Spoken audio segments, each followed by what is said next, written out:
ഇസ്ലാമിലെ സ്ത്രീകൾക്കുള്ള 8 അവകാശങ്ങൾ പറഞ്ഞു തരാം. ഇസ്ലാം വിമർശകർക്ക് നിർബന്ധമായും കാണുക. 1. ഒരു പെണ്ണിന് ഇഷ്ടമില്ലാതെ സ്വന്തം പിതാവിന് പോലും വിവാഹം ചെയ്തു കൊടുക്കാൻ പറ്റില്ല. 2. വളരെ മോശപ്പെട്ട ഭർത്താവിനെ അവൾക്ക് ഇഷ്ടമില്ലെങ്കിൽ ഒഴിവാക്കാനുള്ള അവകാശമുണ്ട്.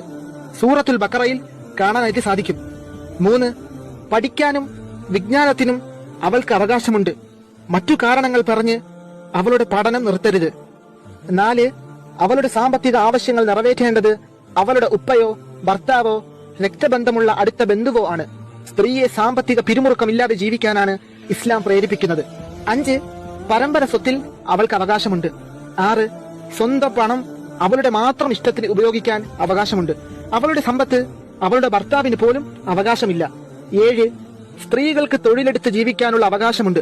സൂറത്തുൽ നിസായിൽ പറയുന്നുണ്ട്, ലിർരിജാലി നസീബും മിമ്മ ഇക്തസബു വലിൻ നിസാഇ